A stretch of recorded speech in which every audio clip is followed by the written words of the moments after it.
Glitch just gave us our first trailer for episode 2 of the amazing digital circus.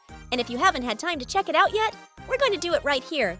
In this video, I'm going to go over and analyze each of these new characters that we just got in the amazing digital circus. The first character we see is an old Western-style crocodile or alligator or lizard. I'm not so sure. Anyway, he seems to be wearing a hat that resembles the one Indiana Jones wore.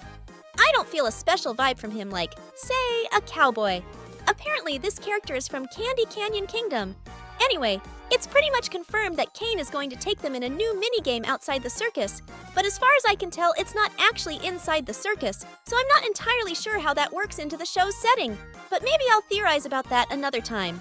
Anyway, my personal theory is that this crocodile dinosaur will be some sort of guide or ally to help the cast.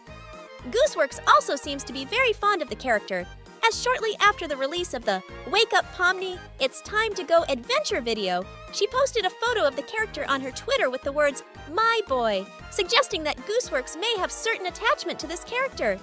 The second character shown is some kind of purple or blue bubble inside the same fast food place we see Jax called Spudsies. Unlike our crocodile friend, he seems completely out of place. Maybe Spudsy is in Candy Canyon too, since this bubble man is probably made of some kind of hard candy, lollipops or something. What they are doing at the fast food chain and why Jax is there is currently up for debate. So maybe Caine is sending all the troublemakers to work for this minimum wage job, a punishment that would actually make a lot of sense, and Caine is actually smart enough to do it. The third character shown to us is an actual faceless character. In case you didn't know, reel-to-reel is basically the old way of playing video or movies before digital files were created, and things like cassette tapes, a more physical way of storing music, were relevant. If you know what vinyl is, realistic film is the same, but with pictures and video. Anyway, I'm not even entirely sure how this counts as a character, but maybe the two circles are the eyes, and the big notch is the mouth. It seems to be in a darker light room, maybe the same room where Kinger is attacking something with a shotgun, but because of the simple character design, I like to think they're in some sort of haunted mansion or something. And maybe the old reel-to-reel will give them an overview of everything they will have to do. And when I think about it, Kinger would bring a shotgun to the haunted mansion, so that's my theory. The fourth character we get to see seems to be one of the Candy Canyon Kingdom, and something about their design looks very familiar to me. The sharp teeth and eyes remind me a bit of the Glowing Queen, and I think this character will make another appearance as a glowing gag, but this time with candy. And this goes along with my previous theory, where Candy Canyon Kingdom is another one of Caine's mini-games, where he's going to make the amazing digital circus characters do another task to keep them busy. And obviously, if it's some kind of Glowing Queen, I think it's just going to be something, maybe like a recurring part of the episode, but you can never be too sure because the amazing digital circus is full of surprises. The fifth character we see is a very cute-looking ghost, and if you remember the Haunted Mansion theory, I think this ghost character will be related to that. I believe the cast will be exploring the Haunted Mansion and looking for something or someone. Maybe since we see Kinger alone with his gun, Kinger will somehow separate himself from the group, prompting everyone to go looking for him. But Kinger does a great job with his trusty shotgun. But I wanted to say briefly that at first I might have thought that this haunted mansion was going to be something completely new. The cute design of this ghost, rather than the more menacing one, makes me think that maybe it will take place in Candy Kingdom. But I'm also having a hard time seeing how a haunted mansion, a brand new area, and more fit into less than half an hour. But of course, I'm always ready to be pleasantly surprised. The sixth character we feature is a candy princess, who I would assume is the ruler of this Candy Kingdom. Something important to note is that they are literally Princess Peach. And by that, I mean their hair looks like it's made out of those peach candies. And their clothes look uncannily like Princess Peach from Mario.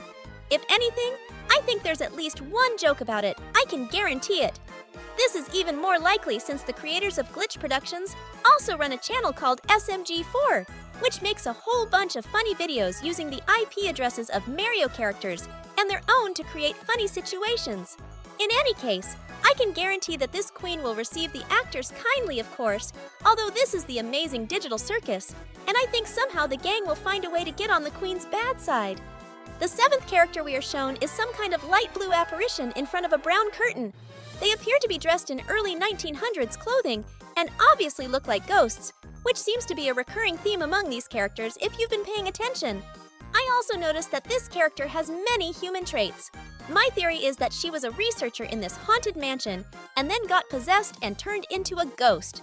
The further I go, the more I start to think that all these characters are not from the same episode just because of how many are shown, and I think that's a crazy amount of locations for an episode 2. So I think there will be one episode about the Candy Canyon Kingdom, and then one about this haunted mansion or something. Or are they going to do something like the first episode where the cast is split up, half going to Candy Canyon Kingdom and the other half going to this haunted mansion? And obviously, we already know that Kinger is going to go there because he has a shotgun, and I think Jax is going to go to Candy Canyon Kingdom because he works at some minimum wage place. Or maybe it won't be, and I'm completely wrong. Who even knows at this point? The 8th and final character shown is a blue, flashy wooden dummy, and this character is located in the Candy Canyon Kingdom.